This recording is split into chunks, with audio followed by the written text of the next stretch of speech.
안녕하십니까. 오늘은 우리 문제풀이 137페이지 보겠습니다. 자, 정책 결정 모형 보는 중인데, 자, 지금 볼 주제는 사이버네틱스 모형이에요. 13번 문제. 일단은 그 모형들은 보통 비교로 많이 나오는데, 단독 시험에 나온다면은 이제 주요 특징이 당연히 나올 텐데, 문제만 몇 개 잘 풀어보시면 대충 포인트가 잡히실 거예요. 자, 1번 보시면 옳지 않은 거 찾는 거고, 일단은 1번의 주요한 특징이 맨 뒤에 나와요. 적응적 의사결정이다. 그리고 앞에 설명이 뒤에 있죠. 어떤 체제 시스템 같은 게 있으면 거기서 설정된 목표만 맞춰가는 식의 결정이에요. 그래서 일정한 상태를 유지한다. 상태를 유지하도록 적응만 하면 된다. 그런 모양이에요. 1번 맞는 지문이고. 자, 2번은 문제를 해결하고 목표를 달성하기 위해서 정보와 대안의 광범위한 탐색을 강조한다. 어떤 대안들을 광범위하게 다 탐색하는 것은 합리 모형이에요. 요거 일단은 1번은 이게 긴가민가 할 여지가 있기 때문에 3번 넘어가 보시면 자, 자동 온도 조절 장치랑 비교하는 게 사이버네틱스의 대표적인 특징이에요. 이것도 맞아요. 그래도 제일 중요한 단어가 나와요. 차선에 이미 프로그램화 돼 있는 게 있어요. 프로그램화. 그 인공지능을 잘 돌리시면 돼요, 여러분. 우리 에어컨처럼 인공지능이 다 탑재가 돼 있고 거기에 정보만 입력해 주면 지가 알아서 반응을 해요. 그러니까 이미 프로그램화 돼 있는 데다가 제가 요거만 맞춰간다 보시면 돼. 프로그램 들어만 간다. 중요한 지문이고. 그 다음에 산은 한정된 범위의 변수에만 관심을 집중한다는 거. 그러니까 이 불확실성만 통제하면 돼요. 설정된 범위에서 벗어난 것은 이 불확실한 상황이 생긴 거. 이것만 제어. 자동 제어 장치에 비유할 때. 이게 사이버네틱스라는 뜻이. 그래서 2번은 답인데 2번 지문은 광범위한 탐색. 그 다음에 4번은 한정된 범위.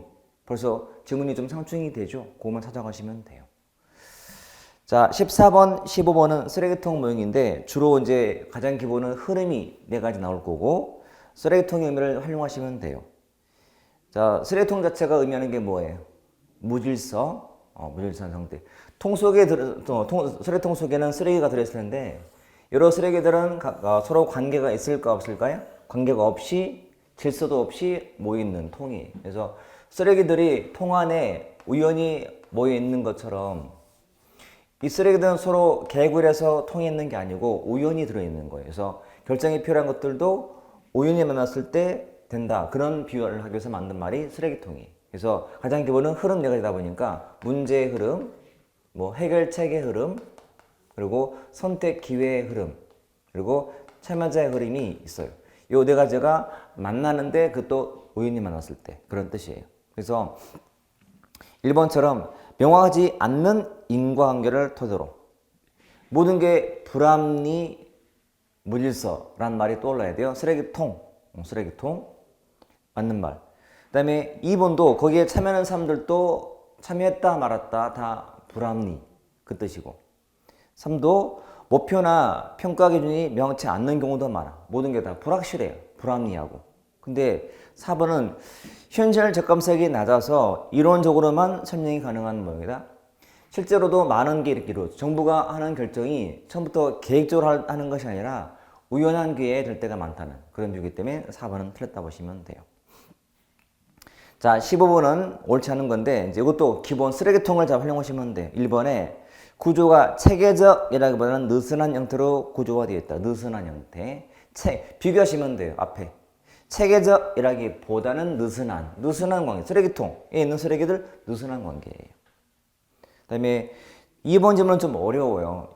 조직과는 혼란의 그 주요 원인이 시간의 제약이다. 이거는 모를 수 있어요. 3. 쓰레기통을 보통 선택 기회로 비유해요. 이것도 어려워요, 사실은. 자, 이 문제가 지금 2008년도 선관위 9급인데요. 참고로 2008년 선관위 9급 문제는 고시를 방불케 할 만큼 어려운 문제였었어요. 그래서 2와 3 자체가 어려웠는데 답이 4번 때문에 쉬웠어요. 자, 그래서 4번은 뭐냐면 자, 결정이 간과나 탈피보다는 항상 여러분 문제 풀 때 뭐뭐보다는이라는 비교하는 단어가 나올 때는 항상 앞과 뒤를 한번 바꿔보세요. 그래서 여러분 문제 해결보다는 간과나 탈피라고 하잖아요. 우리 보통 책에서는 간과란 말 대신에 뭐라고? 날치기라고 보통 표현해놨고 탈피 대신에 짐 빼기 결정으로 돼 있어요. 그래서 답이 이거였던 거지. 바뀌어야 되기 때문에. 문제 해결을 통한 방법은 이건 합리 모형이에요. 그래서 나머지 이제 2와 3은 지문상 알아두셔야 돼요. 다른 문제 나왔을 때 나올 만한 지문이기 때문에 그렇게 해결하시면 되고, 그 다음에 자 16과 17은 지금 킹덤의 흐름창 모형인데요. 요 쓰레기통 모형을 조금 운용해서 만든 것이 요 흐름창 모형, 비교하는 것이 흐름창이라면 흐름창 또는 정책의 창 모형이에요. 그래서 흐름이 만나면 창이 열리게 돼요. 이때는 흐름이 4가지, 이때는 흐름이 3가지가 나와요. 그러니까 가장 기본은 자, 흐름 4가지하고 3가지를 이렇게 비교하는 거예요. 이때 흐름은 문제의 흐름, 정치의 흐름, 정책의 흐름이 있어요. 요 3가지가 만났을 때 창이 열린다. 그 말은 정책 의제에 채택이 되었다. 그런 뜻이에요. 그러니까 정부가 문제를 다루게 된 거예요. 그래서 옳지 않은 16번은 옳지 않은 건데 정책 과정 중 의제 설정 단계에 초점이 있는 모형이에요. 그중에서 흐름 중에서 정치 흐름은 뭐냐? 정치 봤더니 뭐 분위기 전환, 선거에 따른 의회의 인적인 교체 이게 다 정치 흐름에 포함된 거고, 그리고 이제 3 봤더니 문제 흐름, 정책의 흐름, 정치 흐름인까지 맞아. 근데 뒤에 상호 의존적인 경로를 따라서 진행된다. 의존적. 여러분. 요 4가지도 서로 관계 있다 없다. 서로 관련이 없어요. 이게 서로 관련이 없이 독자적으로 흘러다니다가 우연히 만나듯이 똑같아. 이 흐름도 우연히 만나야지 상호 의존적이다? 그렇지 않아요. 서로 관계 없어야 돼요. 관계없이 따로따로 있는데 우연히 되는 거니까. 그것 때문에 일단 틀린 거고. 그 다음에 4번도 이제 설명해 준 거예요. 정책의 흐름은 뭐냐? 정책은 문제를 검토하고 방안을 제시하는 전문가와 뭐 분석가들로 구성된 여기서 많은 대안이 나올 거니까. 이 정책이란 정책은 대안이야, 대안. 해결책 같은 거 대안이기 때문에. 그래서 단순하게 정치하고 정책을 풀어 쓴 게 2와 4번 지문이고, 1번은 창이 열린다는 말을 지금 의제 설정으로 해놨고 하기 때문에 답은 이제 3 가시면 되고, 항상 뒤에 지문 잘 보셔야 돼요. 원래 지문이라는 것은 앞에가 맞고 뒤가 좀 틀리게 만드는 지문이라든지 또는 앞이 맞고 틀리고 뒤가 맞게 만든 지문들이 좀 발견하기 어려워요. 그래서 이것도 잘은 안 나오지만 나온다면 흐름의 관계를 묻기 때문에 지금처럼 서로 관계 없다 또는 독자적으로 그런 말을 잘 활용하시면 돼요. 그래서 또 질문 꼭 추가해서 봐두셔야 돼요. 상호 의존적이지 않다 이렇게. 세 흐름은 서로 따로따로다. 서로 의존적이지 않다 이렇게 보시면 돼요. 자, 17번도 마찬가지 킹덤의 정책의 창 옳지 않은 거죠. 그러니까 학자 마치 올슨 등이 제시한 쓰레기통 모형을 좀 변형시킨 게 이 흐름창 모형이고요. 문제의 흐름 그리고 정책의 흐름도 이슈 흐름은 없잖아요. 이슈. 답은 2번이죠. 모든 문제는 기본기에 충실하시면 돼요. 그래서 단순하지만 여러분 문제의 흐름, 정치의 흐름, 정책의 흐름이지 이슈라는 것은 뭐죠? 이게 이슈라는 것은 사회적인 어떤 이슈야 이슈, 논쟁거리지 이거는 정책은 아니거든요. 답은 바로 나와야죠. 그다음에 또 3번처럼 정책의 창은 국회 예산 주기라든지 정기 이게 일종의 어떤 그 정치 흐름에 해당되는 사항이 될 수 있죠. 그다음에 4처럼 대안이 없다 창은 닫히게 돼. 창이 열렸다가 닫히는 거예요. 열리는 것은 정치가 바뀌면 뭐 여당 여당이 바뀌면 이게 열리게 돼요. 그렇죠? 그다음에 대안이 없다 닫히게 되고 뭐 이런 거. 창이란 열과 닫는 기능을 하기 때문에 표현하고 있는 거죠. 이렇게 보시면 돼요. 자, 이제 18번과 19번은 앨리슨 모형인데요. 앨리슨 모형. 자, 시험에 나오면 항상 제가 이론 때 설명드렸던 그 3가지의 특징 중에서 가장 중요한 것이 결정 주체예요. 주체. 그것만 잘 보시면 다 풀리게 돼 있다. 자, 문제 본 다음에 간단하게 정리해 볼게요. 자, 옳지 않은 거죠. 18번 문제. 1번은 맞죠. 무난하게 3가지가 있다. 보통 분류로 제시한 것들은 틀리게는 잘 안 만들어요.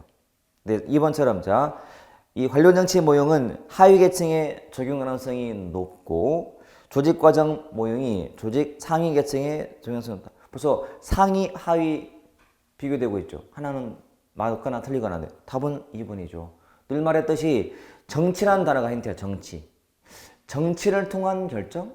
그러면 정치를 하는 것은 주로 윗사람들인 거예요. 아래 사람들은 시키면 하는 사람들이고 하기 때문에 상위 계층이 바로 정치니까 답은 2번 바로 나와야 돼요. 그리고 3도 세 모형이 하나의 결정 시에 동시에 적용 가능하다. 이게 앨리슨의 원래 취지이기 때문에 맞는 말이고. 그 다음에 4도 원래는 그 쿠바의 미사일 사태 때문에 나온 거지만 일반 정책에도 적용 가능한 거죠. 그러니까 모형들은 꼭 하나로만 한다는 것도 아니고 여기만 되는 것도 아니고 다 적용할 수 있어요. 이게 그런 의미 때문에 다 맞는 지문. 자, 그래서 18번은 모형의 세 가지를 정리하셔야 돼. 모형 1, 모형 2, 모형 3 이렇게 해놓고. 자, 모형 1은 합리 모형이에요. 모형 2가 조직 모형, 모형 3이 관료정치 모형이에요. 일단은 그 모형들의 주체가 중요하니까. 여러분 주체가 누구냐면 유기적으로 조정과 통제가 잘 된 단일체 정부라고 해요. 유기적이에요. 유기체라는 개념은 전체야, 전체. 그러니까 똘똘 뭉쳐있거나 얽혀있는 게 유기체고 유기적이에요. 그리고 단일체 정부다. 여러 부서가 하나처럼 하는 결정이란 말이에요. 주체기 때문에 이게. 이는 느슨한 연합체, 느슨한 연합. 모형 3은 개인의 집합체, 개개인의 집합체. 이렇게. 그러니까 개인들이 모여있는 거고, 이놈은 유기적으로 똘똘 얽혀있는 거고, 이놈은 연합은 연합인데 좀 느슨한 연합이에요. 그래서 이놈은 목표의 공유도도 매우 강하고 약하고 매우 약할 거예요. 정책의 일관성도 매우 매우 약이에요. 그리고 각 모형들의 적용 계층은 유기적은 전체니까 전 계층에 적용이 되고, 이러면 하위 부서에 적용돼. 하위 계층에, 이러면 상위 계층에 적용이 돼요. 하위. 비교하시면 상하. 그러니까 정치라는 단어가 힌트다. 정치. 자, 관료정치 모형에서는 그 정치를 딱 돌려보자. 정치하는 사람들은 윗사람이구나. 그래서 위에서 타협하고 협상해서 하는 결정. 이게 이 모형이. 그래서 이 모형은 주로 상위층에 적용하다. 이렇게 보시면 돼요. 자, 그래서 19번도 그런 말이잖아요. 그래서 문제는 뭐냐면 뒤에 다음 중 조직과정 모형을 물어봤잖아요. 조직과정. 그리고 참고로 이 조직과정 모형은 이퀄 뭐예요? 회사 모형이에요. 회사 모형. 회사라는 조직, 이렇게 보시면 회사라는 조직에서 하는 결정 모형이니까. 그래서 일본에 SOP가 막 나오죠. 표준 절차에 따라서 만들어진다는 말. 이때는 주로 나올 말이 SOP이기 때문에. 이렇게. 됐죠? 나머지 2번처럼 완벽한 정부, 이거는 뭐야? 합리. 1번. 모형 1이죠. 정치적인 경쟁, 협상, 타협. 모형 3이지. 정치 모형. 이런 식으로. 그 다음에 다수 행위자의 집합. 이것도 개인들의 집합. 이렇게. 그러니까 굉장히 중요한 게 바로 이거예요. 그래서 이것만 잘 보시면 문제는 다 풀릴 수 있다. 이렇게. 됐죠? 20번은 복합인데 또 나왔다, 여러분. 자, 옳지 않은 건데, 쓰레기통 모형에서 말하는 흐름 4가지가 뭐? 문제, 해결책, 참여자 선택 기회지 수혜자가 아니에요. 여러분, 수혜자는 뭐야? 정책이 집행이 되면 혜택받는 사람이 수혜자잖아요. 수혜자. 그치? 그러니까 당연히 참여자랑은 다르지. 결정에 참여하는 사람과 수혜자는 다른 개념이에요. 답이 1번 바로 나오면 돼요. 나머지 만족, 조직과정인 요거, 이게 조직과정, 회사 모형. 최적, 초합리, 다 했던 거니까 쉽죠? 이렇게 보시면 돼요. 자, 넘겨서, 자, 21번, 22번, 3번 다 뭐예요? 이제 복합 문제예요. 그러니까 하나의 문제에 여러 개 동시에 묻고 있는 거예요. 자, 27번, 1번은 옳지 않은 거. 점정 모형, 늘 나오는 지문이요. 있는 거에다가 좀씩만 이렇게 수정해 가요. 맞지? 최종 모형은 반드시 뭐가 나와야 돼? 직관이 꼭 나와야 돼. 직관적인 판단 중요해. 근데 중요한 이유로 인정이 돼야지 않는다? 틀린 거지, 당연히. 초합리성은 무조건 직관이 나와야 돼요. 그거 없으면 시체. 아무 의미 없는 모형이에요. 그래서 중요한 요인으로 인정해야 돼. 맞아요. 답은 2번이고, 혼합조사는 뭐와 뭐의 혼합이다? 합정, 합리와 점정. 합리는 근본 결정할 때, 점정은 세부 결정할 때. 그래서 근본, 큰 틀, 이건 합리 개념이다. 그래서 거시적인 맥락의 근본 결정은 합리 모형. 그 말이지. 그럼 반대로 미시적인 맥락의 세부 결정은 점정 모형. 이렇게 딱 반대로 보시면 돼요. 그 다음에 사도 맞죠. 쓰레기통. 무질서 상태에서 우연히, 키워드야. 무질서, 우연히. 이렇게 보시면 되지. 자, 22 비슷하니까 넘어가 보고 23을 봤더니 옳지 않은 거죠. 자, 만족 모형, 제한된 합리성. 쉽죠? 우리 지난주에 했던 거, 다 그런 내용들. 점정 모형, 기존 정책을 바탕으로 맞지. 회사 모형은 의사 결정자에 의해서 조직의 의사 결정이 통제된다고 본다. 말이 어려워. 일단 넘어가 보고 4. 앨리슨 모형. 앨리슨은 이 정치 모형을 제일 강조하는 사람이에요. 원래 있던 모형을 두 개로 치고 나중에 추가한 게 얘고 얘를 특히 강조한 게 앨리슨이거든. 맞는 말. 그럼 답은 3이 되면 돼. 이것도 3 자체 지문은 어려워요. 원래 여러분 회사 모형은 결정 주체가 하위 조직이에요. 하위 부서. 결정자가 아니라 부서의 결정이에요. 부서의 의미. 그래서 답은 3으로 가시면 돼. 이런 문제는 상상해 보세요. 나머지 1, 2, 4가 있어서 3이 답이 나오지 그게 없다면 3이 긴가민가 정말 어려울 수 있어요. 근데 모든 모형들은 주체를 잘 보셔야 돼요. 그래서 개인적 차원의 모형은 주로 개인이 하는 결정이라면 집단 차원의 모형인 회사, 사이버네틱스, 쓰레기통 등은 어떤 특히 회사라는 것은 하위 부서, 회사에 존재하는 부서가 주체지 개인이 아니기 때문에 그것도 중요한 개념이에요, 여러분. 그래서 회사는 조직이 많다. 각 조직에서 부서 차원에서 결정이다. 그래서 결정 주체가 하위 부서예요. 느슨한 연합이듯이 하위 부서들의 느슨한 연합 이런 뜻이거든요. 다 연관돼 있는 거예요. 이렇게 보시면 돼. 자, 24번은 좀 특이한 문제예요. 제니스가 말하는 집단사고 할 때 집단사고 내용이 아닌 것은 자, 집단사고는 종종 나오는데 읽고 푸는 게 되게 많아요. 뜻 알면 돼, 뜻. 집단사고란 집단이 옳다는 사고예요. 말 그대로 반복하면 돼요. 개인이 중요한 게 아니라 집단이 중요해요. 집단이 A야, 그럼 A인 거예요. B야, B인 거예요. 집단사고. 나는 의미가 없어요. 집단은 무조건 옳다는 환상에 빠진 사고. 이게 집단사고. 그래서 1번에 응집성이 강한 집단에서 더 일어나. 집단이 무조건 옳아요. 응집이 잘 돼요, 여러분. 그렇죠, 여러분. 시중에는 막 그 이상한 사이비 종교도 있잖아요. 그럼 거기 집단원들은 그 집단을 무조건 믿어요. 그렇죠? 비슷한 거야. 그러니까 응집이 굉장히 강해. 응집이. 또 2번 동조에 대한 압력이 강해. 동조해라. 뜻을 같이 하여라. 동조를 되게 강요를 해요. 그러니까 비판 같은 건 다 무시해. 무시. 비판 안 받아. 무조건 옳은데? 동조해야 되는데? 자, 위험을 회피하고 어떠한 혁신도 도전도 하지 않으려는 경향이 있다. 이게 집단사고인가? 이건 애매할 수 있죠. 이건 또 애매. 넘어가 볼게요. 4. 집단 구성원들은 침묵도 동요로 간주하는 만장일치의 환상을 갖고 있어요. 이것도 맞아. 만장일치. 무조건 동조해야 돼요. 그게 한 명이라도 이 사람은 안 된다는 그런 환상. 만장일치의 환상. 그거예요. 그래서 이 문제는 어려운 편인데 그 이유가 뭐냐면 3번 지문이 굉장히 낯설고 긴가민가? 해석을 하면은 이게 맞지도 않나? 이렇게 오해할 수 있어요. 그래서 어려운 거예요. 그래서 1번, 2번, 4번 되면 풀어야 돼요. 여러분 이게 객관식이에요. 객관식은 다 몰라도 지문을 제거하고 남는 게 답이 될 수 있기 때문에 풀 수 있는 거예요. 줘도 풀면 이것도 객관식을 줘서 풀 수 있는 것이지 그냥 딱 주면 이게 뭐지? 또 저희들은 이제 보고 해석을 많이 할 수 있기 때문에 막 붙이면 또 답이 될 수 있어요. 근데 이거는 위험을 회피하고 어떤 혁신도 안 한다. 이게 집단 사고인가? 이게 참 애매할 수 있는 거예요.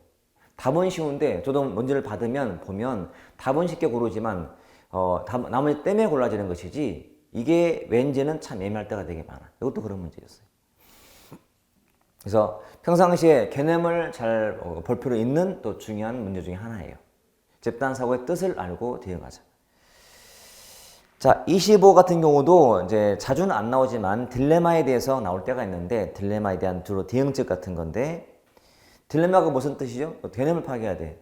이러지도 저러지도 못하는 상황, 딜레마. 그에 대한 대응이 뭐냐? 자, 갈등 집단 간 권력을 균형을 유지한다. 여러분, A라는 집단과 B라는 집단이 권력이 비슷하면 갈등이 또는 딜레마가 생길까 안 생길까? 아마 더 생길 거예요. 차이가 크면 아예 딜레마가 아닌 거야. 쉽게 여러분 봐요. 내가 지금 뭘 선택할 때 지금 이러지도 못하고 저러지 못하고 선택이 어려운 상황이 딜레마인데요.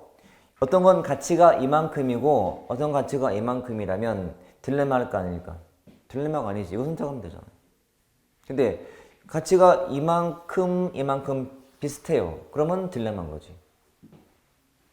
자, 여러분 보세요. 이런 거야. 비싼 차, 자, 1억짜리 외제차를 가질래? 1억짜리 BMW 가질래? 1억짜리 벤츠 가질래? 고민되는 거야. BMW? 벤츠? 이런 거 고민이야. 딜레마지. 선택이 어려워요. 근데 1억짜리 벤츠를 가질래? 아니면 뭐 100만 원짜리 중고 경차를 가질래? 딜레마가 아니야. 바로 선택하면 되지. 그러니까 균형이면 그건 딜레마가 되는 거니까 대응 행동이 아닌 거죠. 우리 딜레마 처리할 수 있는 상황이에요. 문제를 다시 규정하거나 상황을 호도하거나 상충되는 대안을 동시에 선택한다. 이거 대응 방식이에요. 회피하거나 또는 지연하거나. 다 이게 대응 방식이에요. 그래서 그 밑에 설명 다 해놨지만 자세히. 그래서 시험에 나온다면 앞으로 이거는 분리 물어볼 거예요. 그래서 앞으로를 준비할 것이 밑에 박스 해설이에요. 소극적, 적극적. 이 대응을 구분하셔야 돼. 그게 앞으로의 대비책이다 보시면 돼. 여기까지가 정책 결정이었고요. 자, 집행 가보시면 보통 집행 그러면 나오는 문제가 뭐냐면 한 문제의 10중 8구는 하향, 상향 구분하는 거예요. 이렇게 자 하향적 집행 또는 접근 방법과 하향적 그리고 상향적 접근을 비교해보자 이거예요. 하향이라는 것은 위에서 보는 거니까 결정자 관점인 거고 상향은 아래에서 보는 거니까 집행자 관점이에요. 여러분 좀 커요. 것이고 이게 밑이에요. 자, 결정자 쉽게 말하면 장관이 보는 눈은 커요. 그렇죠? 근데 현장은 잘 모를 수 있어요. 자세한 건 모를 수 있어요. 근데 현장에 있는 사람은 자세는 알지만 크게는 안 보이는 거지. 그러니까 숲을 보는 사람은 나무가 안 보이듯이, 그렇죠? 또 나무를 보는 사람은 숲이 안 보이듯이 그런 입장을 보시면 돼. 여러분 주로 결정자의 눈으로 보는 거고, 여러분 현장에 있는 집행자의 눈으로 보는 거예요. 자, 그래서 그런 문제. 자, 1번 문제는 잘은 안 나와요. 포인트는 하나예요. 1번 문제에서 집행이 왜 실패했냐면 하나만 기억하죠, 여러분. 참여자가 많아서예요. 1번에 참여자가 너무 많아서. 그것만 체크. 문제가 토탈 한 2개쯤 있을 거예요, 토탈. 근데 다 포인트는 참여자가 많아서. 왜 그러냐면 참여자가 많으면 잘 될 수 있다는 느낌이 더 들어요. 근데 이때 말한 참여자는 그 정책을 집행하는데 참여가 많은 거예요. 그러면 간섭을 많이 하게 되는 거예요. 그러면 어려워지는 거지. 사공이 많으면 배가 들어가요. 산으로 가듯이. 그러니까 이 정책을 집행하는데 뭐 행안부도 집행에 관여를 하고 그리고 서울시도 집행에 관여하고 뭐 강남구도 여기에 관여하고 뭐 구청장에 관여하고 시의원이 관여 이러면 집행이 어려운 거예요. 그러니까 참여자가 많다는 것은 그 정책을 집행하는데 참여를 많이 하다 보니까 이게 어렵다는 거예요. 그것만 기억하시면 돼요. 뭐 주요 지위에 있는 사람들의 자존 교체라든지 또는 적절한 수단이 없다든지 누가 봐도 실패하는 이유가 될 수 있어요. 그거 보시면 돼요. 자, 2는 이제 하향적 접근에서 말하는 효과적인 집행 조건인데 이것도 포인트가 하나예요, 여러분. 저는 이제 늘 보는 사람이기 때문에 답이 다 보여. 그러니까 포인트가 되는 게 딱 정해져 있어요, 여러분. 자, 1번은 봐요. 여러분, 하향적 집행은요. 다른 말로 정형적이에요. 정형적. 여러분, 적응적이라고요. 상황에 맞춰 적응. 처음부터 아예 형태가 딱 정해져 있는 정형적이에요. 정형적. 그러면 모든 게 다 고정이 되어 있어야 돼. 목표도 변하면 안 돼. 목표가 딱 고정돼야 돼. 포인트는 나와 있는 4번 봤더니 집행되는 동안에 목표의 우선순위가 변하지 않았는데 이게 제일 중요한 일단은 내용이. 포인트는 일단 목표가 변하면 안 된다는 거예요. 그리고 이게 원래 자 하향 상향이니까 여러분 집행자 관점이에요. 또 느낌상 여러분 하향적이다 시키면 한다 이런 입장인 거고 상향은 현장에서 하다 보니까 어떤 게 집행자한테 재량이 더 많아 보이나요? 얘가 많아요. 자, 현장은 다양하다 보니까 처음부터 모든 걸 확실하게 줄 수가 없어요. 상황에 맞춰서 집행자가 판단해야 돼. 이쪽이 재량이 많은 거예요, 지금. 집행자의 재량이 많은. 그래서 2번처럼 일선 공무원의 재량과 자유를 확대, 이거는 상향적 집행 때 쓰는 말이야. 여러분, 시키면 한다고 보기 때문에 재량이 필요 없다고 봐요. 자, 요게 집행자 관점이 되죠. 집행자. 요 집행자라는 것이 바로 요 일선 관료예요. 이렇게. 항상 틀 속에서 공부하시면 돼. 거의 다 이런 문제이기 때문에. 나머지 뭐 타당한 인과관계 모든 게 다 원인 결과 다 나와 있어요. 그죠? 그 다음에 지시를 받아야 돼요. 등등 이렇게. 자, 답은 2번이었고 항상 집행자의 대표인 일선 공무원을 또는 일선 관료를 강조한다. 상향적 접근이에요. 기억하세요?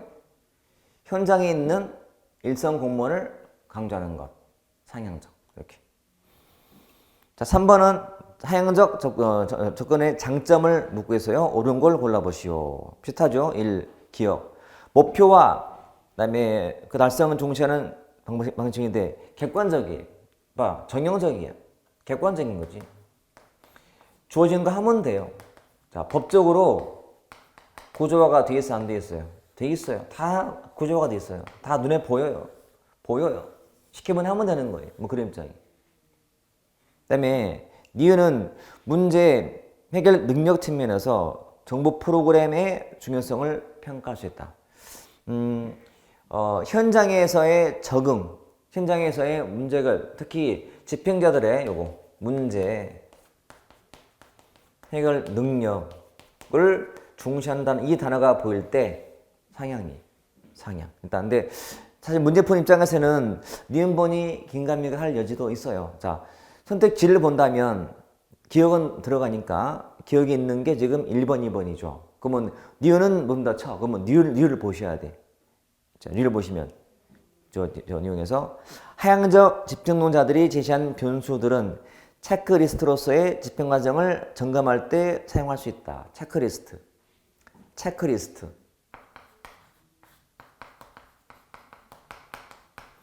이미 목록이 나와 있는 건데 이게 긴가민가 또 디귿 디귿 실제적 집행 과정을 상세히 기술하여 집행 과정의 인과관계를 보다 잘 설명할 수 있다. 여러분 상세히 기술은 미시는 상향이에요. 그래서 리을이 맞게 돼. 기억과 리을인 2번이 답이 되면 돼. 교행 구급이죠, 여러분.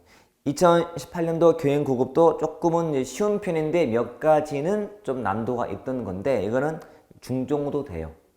용어를 잘 봐둘 필요가 있다. 이런 것들 체크리스트, 객관적 이런 것들 문제 해결 능력, 미시, 상세히 기술한다. 미시다. 제가 늘 강조했듯이 단어에서 주는 느낌만 잘 파악해도요 웬만큼 다 풀려요 문제가. 그렇게 접근하시면 돼요. 자, 4번은 상향적이죠. 옳은 것은. 자, 사바티오의 정책 지지연합 모형은 상향이 아니라 통화 모형. 요 하향과 상향의 절충인 것이 통합인데 통합 모형의 대표 인물이 사바티오거든요. 이 통합 모형의 대표 모형이 요 정책 지지연합 모형이고요. 자, 모형만 보더라도 바로 답은 나와야 돼 이게. 아니구나 느낌이 와야 돼요. 통합 모형이니까. 2번 결정 집행이 구분되는 것은 이쪽이죠. 이게 정치 행정 이원론이에요. 결정 따로 집행 따로예요. 그러니까 결정해서 시키면 하면 돼요. 그냥 분리해가지고. 또 하향이 틀렸고 현장에서 일선 관료를 중시한다. 이게 상향이죠. 일선 관료 답이죠 바로. 구조화되었다. 구조화 하향. 웬만하면 단어만 쓰면 돼요. 그럼 답은 다 보이게 돼 있다. 5번도 상향이죠. 옳은 거. 합리모의 선형적 시각. 이게 합리 쪽이 합리. 하향이 시키면 된다. 선형적. 현장은 이쪽이죠. 현장. 그러면 니은은 탈락. 자, 선택지에서는 니은이 없는 게 이밖에 없어요. 이건 참 들어가야지. 그러니까 참. 그러니까 2번은 탈락이지. 그러면 자, 일선 공무원 나왔다. 일선 공무원의 문제 해결 능력. 들어가야 니은 디귿 있어요. 니은 디귿. 있는 게 지금 1과 3으로 압축됐어요. 고위직보다 하위직 들어가야 돼. 니은 대거 리을. 그럼 답은 3번 나오네. 이렇게. 선택 지문. 문제는 선택지를 잘 보셔도 답은 커버가 돼요. 문제가 어려울 때는 선택지를 어렵게 만들어요. 보통 어렵게 만드는 것은 애매한 것을 이제 딱 넣어놓고 쉬운 거 주고 애매한 것을 딱 넣어놔요. 이게 들어가면 답이 되고 안 되게 했을 때 그게 어려운 거지. 이거는 아주 쉬운 조합이에요. 최근에 3번이나 우리 5번처럼 최근에 문제의 패턴이 이렇게 하향, 상향의 특징을 박스에 묶어놓고 찾아봐라. 이런 게 나오고 있어요. 대신 여기 있는 것만 잘 활용하셔도 답은 보인다니까요, 여러분. 제가 강의를 할 때마다 느끼는 게, 나왔던 거 놓치면 안 되겠다. 이것만 잘 보더라도 답은 보이게 됐으니까요. 자, 6번은 정말 어려운 문제예요, 여러분. 범한. 참고로 범한은 상향적 접근을 더 강조한 사람인데요. 범한.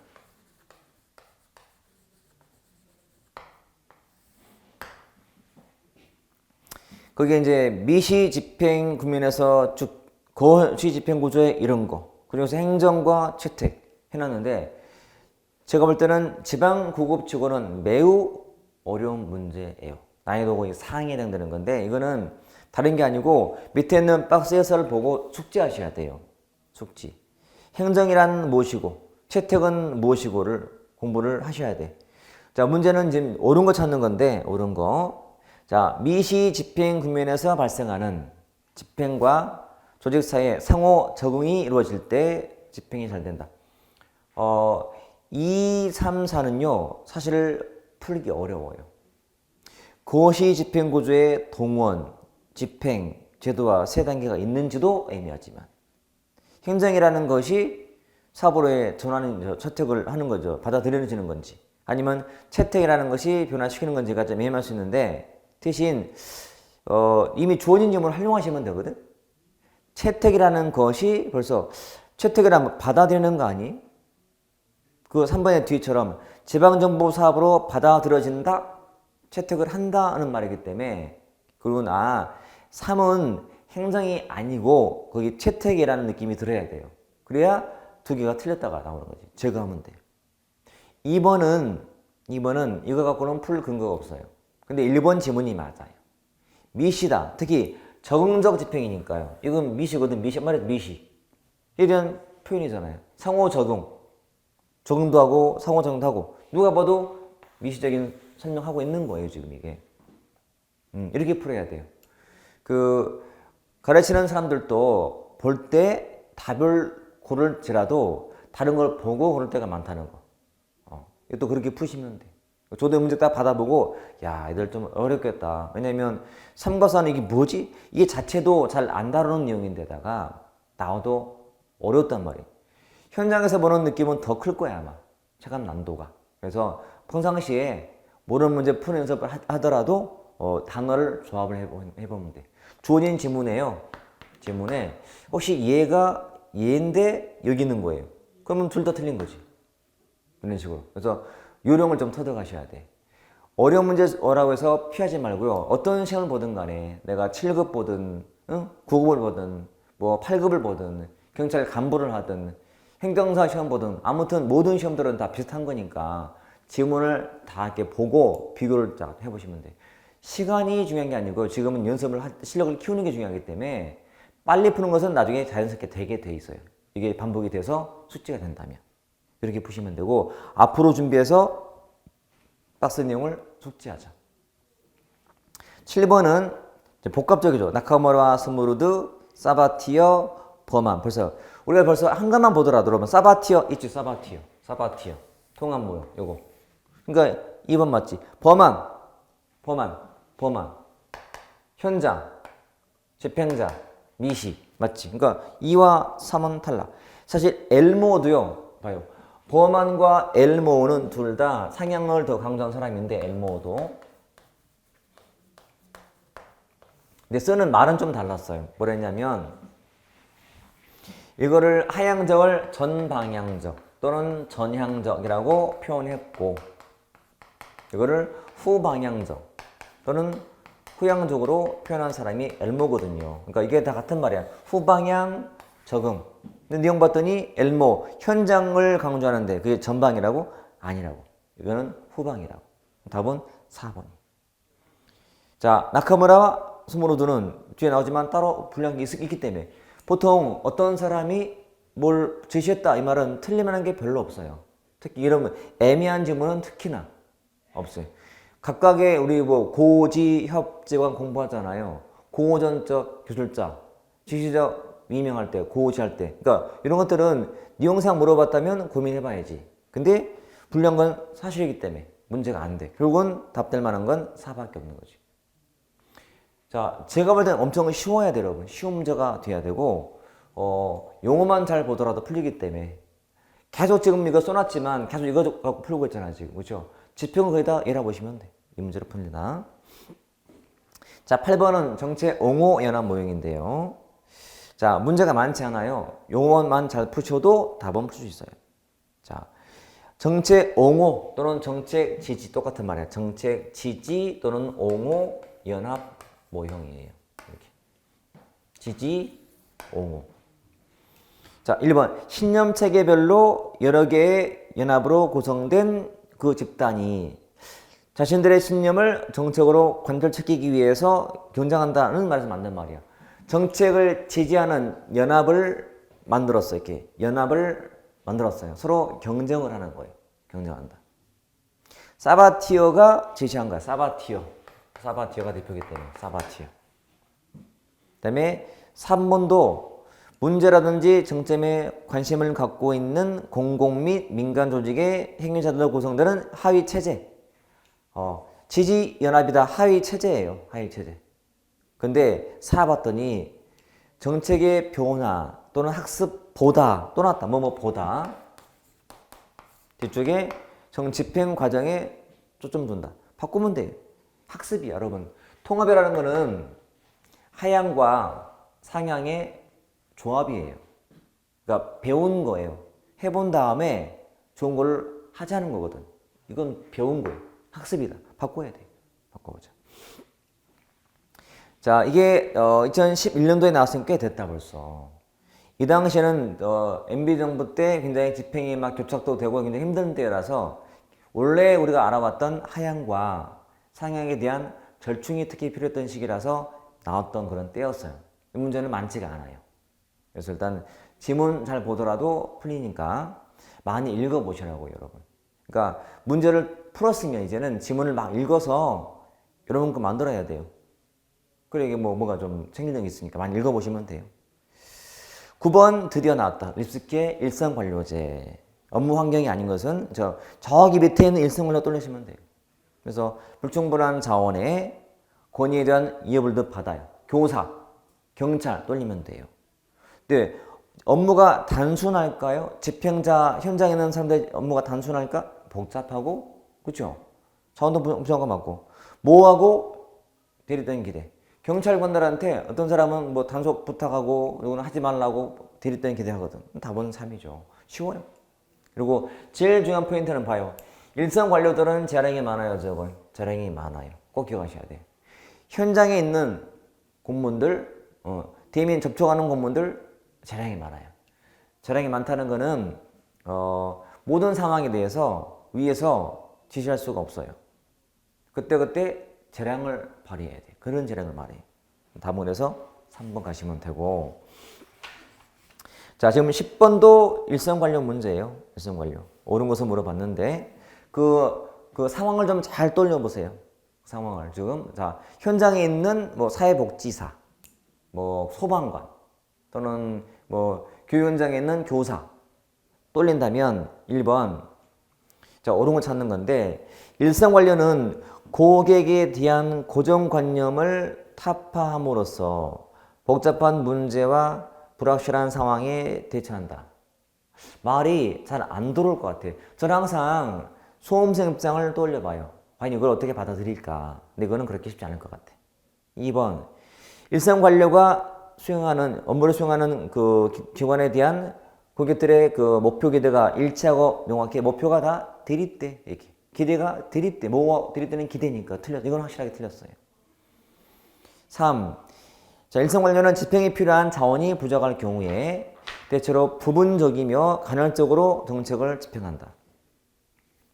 자원이 부족하기 때문에 하다가 멈추게 돼. 또 하다가 멈추게 되고. 있으면 하고 없으면 안 하고. 간헐적이잖아 지금. 그치? 이게 답이지. 그 다음에 4는 자, 일성원료는 계층의 하위에 있어요. 하위에. 근데 재량이 거의 없다고? 자율성이 없다고? 많아요. 틀린 거죠. 늘 포인트는 일단 이거였거든. 재량이 많다 적다. 근데 이거는 당연히 틀린 거니까. 그러면 2번과 4번은 제거가 됐어요. 1과 3이 남은 거예요. 풀 때 지금처럼 고정관념. 그 일성 원료들은 내가 상대하는 사람들을 이렇게 정형화시켜요. 이런 사람, 이런 부류 만들고 거기에 대응하는 거예요.